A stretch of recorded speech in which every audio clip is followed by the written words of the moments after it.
Hi mga mare, another day, another vlog na naman ang mare nyo. Oo mga mare, paulit-ulit na lang. Ano magagawa nyo, vlog ko naman to, Charis. Kahit nga ako mga mare, nag-asawa na rin ako sa ginagawa ko pero wala tayong no choice. Ang tagal na nga ng video na to mga mare at ngayon ko lang talaga to na voice over. Sobrang dami ko pang ang video dito sa cellphone ko mga mare pero hindi ko pa rin sila na-upload. So ito nga mga mare, papasok na pala ako dyan ng work ko mga mare tapos sobrang lakas ng ulan. Kahit nga bumabagyo pumapasok ang mare nyo, kala mo talaga. Moving forward mga mare, andito na nga tayo sa bahay, nakauwi na ako. Itong anak ko natutulog pa. Pagkadating ko tulog na siya. Hindi nga kami nakadaan sa talipapa mga mare kasi anong oras na rin kami nakauwi.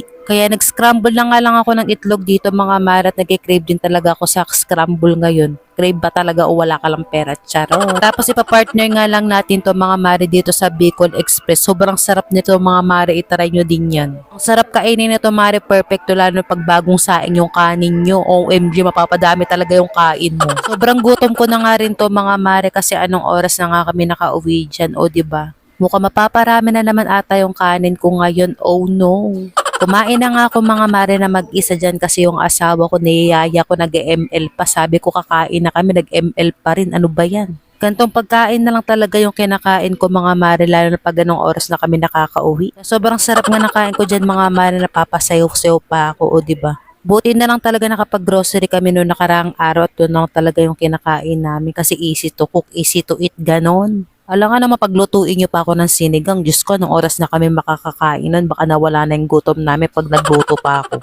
Tsaka hindi naman ako maarte sa pagkain mga mare kahit ano nga kinakain ko. Naalala ko nga mga mare nung bata ko, Diyos ko, nag-uulam ako ng asin, tapos toyo, asin, gano'n, tapos ihalo mo sa kanin. Tapos minsan mag-uulam ka ng chicharia. Diyos ko, masarap din kaya yung chicharia pag inulam mo, lalo na yung bangus. Tapos bagong luto yung kanin, Diyos ko, mapapasarap din yung kain mo. Siyempre, hindi nyo pa na-try yung kasi rich kid kayo, charot lang.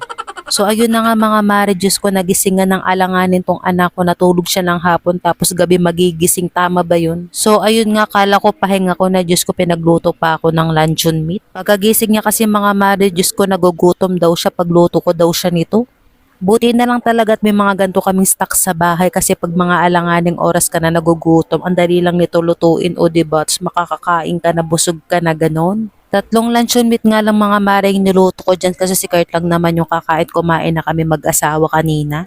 Favorite nga ni Kurt itong luncheon meat natin mga mare, paano ba naman sobrang sarap nito. Madalas nga mga mare ito nga yung binabaon namin tapos breakfast namin sa umaga. Pinakain ko na nga si Kurt dyan mga mare tapos after niya kumain, nagugas na nga ako ng mga hugasin namin. Wala namang iba maghuhugas ito kundi ako lang. Wala kasi tayong no choice mga